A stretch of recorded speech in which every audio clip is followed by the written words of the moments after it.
سبحان اللہ۔ تو اللہ رب العزت بڑے قدردان ہیں۔ سچی بات یہ ہے کہ ہمیں تو اس کی قدردانیوں کا اندازہ ہی صحیح طرح نہیں ہو سکتا۔ اللہ تعالیٰ قدردان ہیں، بڑے مہربان ہیں۔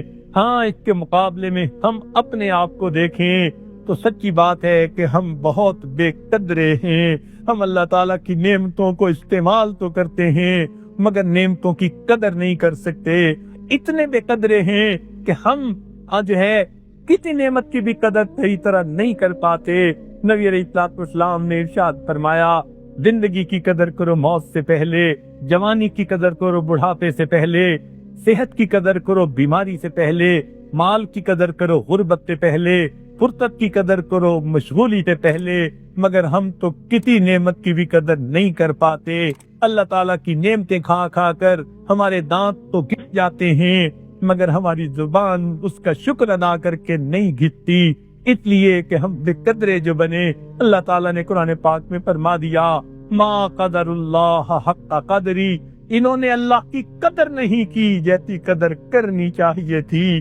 سچی بات تو یہ ہے، اللہ کی قدر وہی کرتے ہیں جن کے دلوں میں اللہ کی محبت ہوتی ہے۔ چنانچہ قرآن پاک میں ایک جگہ اللہ رب العزت نے آیت میں قسم اٹھا کر کہا کہ تمہیں میں ہی رزق دینے والا ہوں۔ جب یہ آیتیں اتری تو ایک صحابی جو بکریاں چراتے تھے اور سارا دن باہر جنگل میں گزارتے تھے، شام واپس آتے، صحابہ سے پوچھتے کوئی آیت اتری ہو تو بتا دیجئے۔ چنانچہ ایک دن وہ آئے، پوچھا انہوں نے کہ کوئی نئی آیت اتری، بتایا گیا کہ یہ آیت اتری۔ جب انہوں نے وہ آیت پڑھی جس پہ قسم کھا کر اللہ فرماتے ہیں کہ میں ہی تمہیں رزق دینے والا ہوں، تو ان کو غصہ آ گیا۔ غصے میں کہنے لگے، وہ کون ہے جس کو یقین دلانے کے لیے میرے مالک کو قسم کھانی پڑی؟ سبحان اللہ، کتنے خوش نصیب تھے، ان کو اللہ سے کتنا اعتماد تھا۔ فرمانے لگے، ارے وہ کون ہے جس کو یقین دلانے کے لیے میرے مولا کو قسم کھانی پڑی؟ تو اللہ تعالیٰ نے جو ہے اتنی نعمتیں دی، ہم پھر بھی قدر نہیں کرتے۔ پروردگار کو کہنا پڑا، ما قدر اللہ حق قدری، انہوں نے اللہ کی قدر نہیں کی جیسی قدر کرنی چاہیے تھی۔ ہماری حالت تو یہ ہے، ہم نے تو نبی علیہ السلام کی بھی قدر نہ کی جیسی قدر کرنی چاہیے تھی۔ توجہ فرمائیے، گھر میں اگر 2 روپے کا گلاس ٹوٹ جائے، ماں چھوٹے بچے کے تھپڑ لگا دیتی ہے، وہی بچہ بڑے ہو کر نبی کی سنتوں کو توڑتا ہے، ماں ٹپ مت نہیں ہوتی۔ معلوم ہوا نبی علیہ السلام کی سنت کی اتنی قدر بھی نہ کی جتنی 1 روپے کے گلاس کی قدر کی جاتی ہے۔ ہم نے محبوب کی سنتوں کی کیا قدریں کی؟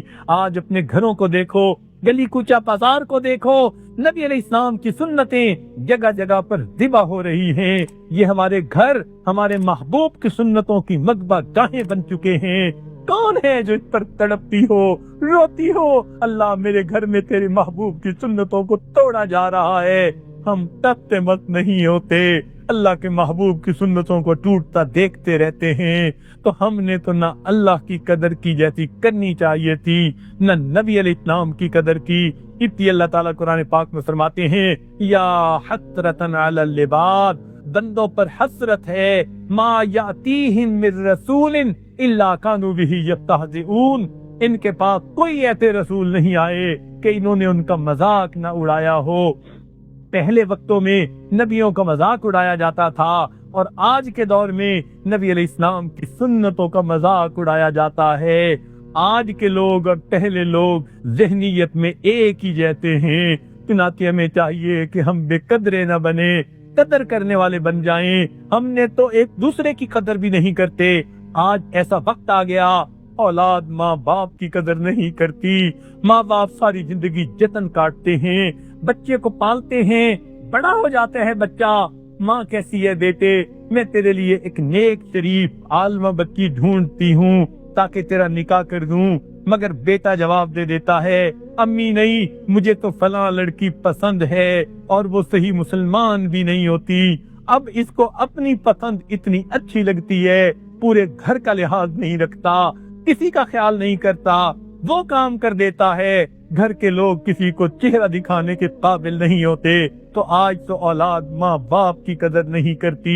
جب شادیاں ہو جاتی ہیں، نوجوان اپنی ماں کو جو ہے ملنا بھول جاتے ہیں، چہرہ دکھانا بھول جاتے ہیں۔ ابھی چند دن پہلے کی بات ہے، امریکہ سے ایک عورت نے فون کیا، بیچاری رو رہی تھی، زاروں قطار رو رہی تھی، کہنے لگی میرا ایک ہی بیٹا، اچھی تعلیم دلوائی، شادی اس کی پسند کی کر دی اور وہ اپنے گھر الگ لے کر اس میں رہنے لگا۔ میں نے کہا بیٹا تھوڑے دنوں بعد ملنے تو آ جایا کرو۔ چنانچہ وہ تھوڑے دنوں بعد کبھی آ جاتا تھا، کبھی نہیں آتا تھا۔ ایک دفعہ 2 مہینے نہ آیا، میں نے فون کر کے آج کہا بیٹے میں تمہاری ماں ہوں، میرا دل اداس ہوتا ہے، ذرا آ کے مجھے چہرہ تو دکھا جاؤ۔ آگے سے وہ بکواس کرنے لگا، کہنے لگا کہ دوبارہ فون کرنے کی ضرورت نہیں، تم نے اپنی لائف انجوائے کی، اب مجھے اپنی لائف انجوائے کرنے دیں۔ میں نے اسے کہا بیٹا کیسی باتیں کر رہے ہو؟ کہنے لگا خبردار پھر فون نہ کرنا، میرے لیے تم ایک بچ کی مانند ہو۔ تو اپنی ماں کو وہ کتیا طلب کہنے لگا۔ اب سوچو اس نے اپنے ماں باپ کی کیا قدر کی، جس ماں کو اللہ نے وہ مقام دیا کہ شریعت نے کہا اگر کوئی بچہ اپنی محبت سے عقیدت سے ماں کے چہرے پر نظر اٹھائے گا، ہر نظر کے بدلے اللہ اس کو حج یا عمرے کا ثواب عطا کریں گے۔ اس ہستی کو یہ آج اگر کتیا کہہ رہا ہے تو سوچئے یہ کتنا بے قدرہ انسان ہے، اس کے اور جانوروں میں پھر کیا فرق رہ گیا؟ تو آج کی اولاد ماں باپ کی قدر نہیں کرتی، آج بیوی خاوند کی قدر نہیں کرتی، خاوند بیوی کی قدر نہیں کرتا۔ دونوں طرف سے معاملہ ایسا ہے، زندگی بھر ایک دوسرے کے ساتھ ڈائیلاگ چلتے رہتے ہیں، ایک دوسرے کے ساتھ اندر خانے سرد جنگ چل رہی ہوتی ہے، لوگوں کی نظر میں ہی اب بیوی ہوتے ہیں، دل میں ایک دوسرے کے درمیان فاصلہ ہوتا ہے جیسے مشرق اور مغرب کا فاصلہ ہوتا ہے۔ اب سوچئے جب زندگی ہوتی ہے ایک دوسرے کے عیب چننے سے فرصت نہیں ہوتی، خاوند دیر سے گھر آتا ہے، بیوی قربانیاں دیتی ہے، خاوند خیال نہیں کرتا، خاوند قربانیاں دیتا ہے، بیوی خیال نہیں کرتی، دونوں ایک دوسرے کی بے قدری کر رہے ہوتے ہیں۔ ہاں جب ان میں سے ایک دنیا سے مر جاتا ہے پھر قدر آتی ہے۔ ہم نے دیکھا کہ جو میاں بیوی لڑتے رہتے تھے، خاوند فوت ہو گیا، اب بیوی بیٹھی آنسو بہا رہی ہے، پوچھا کیوں رو رہی ہو؟ کہنے لگی آخر میرے بچوں کا باپ تھا، مجھے سایہ دیا ہوا تھا، کوئی مجھ پر انگلی تو نہیں اٹھا سکتا تھا، میں عزت کی زندگی گزار رہی تھی، اب اسے خاوند کی اچھائیاں یاد آنے لگ گئیں۔ اسی طرح ایک خاوند بیوی کی ناقدری کرتا تھا، اس کو آنکھ اٹھا کر دیکھنے پہ راضی نہیں ہوتا تھا۔ جب وہ عورت فوت ہو گئی بیٹھا رو رہا ہے، پوچھا بھائی رو کیوں رہے ہو؟ کہنے لگا میرے بچوں کی ماں تھی، مجھے گھر کی طرف سے فکر نہیں تھی، میں دیر سویر سے آتا میرے بچے گھر میں محفوظ ہوتے تھے، بڑی اچھی تھی چلی گئی، اب اس کی اچھائیاں کرنے کا کیا فائدہ؟ ارے مرنے کے بعد اچھائیاں نہیں سوچا کرتے، جب زندہ ہو انسان اس کی اچھائیوں کی قدر اس وقت کی جاتی ہے۔ اس لیے کسی کی قدردانی کے لیے اس کے مرنے کا انتظار نہ کرو، اس کی زندگی میں اس کی قدردانی کر لو، بلکہ اکثر اوقات جب کوئی نعمت چھن جاتی ہے تو انسان کو اس وقت قدر آتی ہے۔ ایک نوجوان ایک جو ہے وہ آدمی کو دیکھا، عمر 60 سال کے قریب تھی، مسجد میں بیٹھا زاروں قطار رو رہا ہے، پوچھا کیوں رو رہے ہو؟ کہنے لگا کیا بتاؤں، جب جوانی تھی تو میں کبھی مسجد کا رخ نہیں کرتا تھا، اب شوگر کا مریض ہوا اور حتیٰ کہ میری بینائی چلی گئی، عمر 60 سال ہے، بینائی سے محروم ہوں، اب سوچ رہا ہوں کاش میں نے قرآن پہلے پڑھا ہوتا، کچھ قرآن کا حصہ یاد کیا ہوتا تو اب میں بیٹھ کر قرآن ہی پڑھ لیتا، مگر میں تو کچھ بھی نہیں یاد کر سکا۔ اب قدر آئی کہ آنکھیں کتنی بڑی نعمت تھی، جب یہ نعمت ملی ہوئی تھی غیر محرم کو دیکھنے سے فرصت نہیں ملتی تھی، للچائی نظریں عورتوں کے چہروں پہ پڑتی تھی، کتے کی طرح دل کے اندر لالچ تھا، یہ بھی مل جائے وہ بھی مل جائے، اس وقت اس کو احساس نہیں تھا آخر یہ بھی تو کسی کی عزت ہے جو جا رہی ہے، اس وقت حالت ایسی تھی۔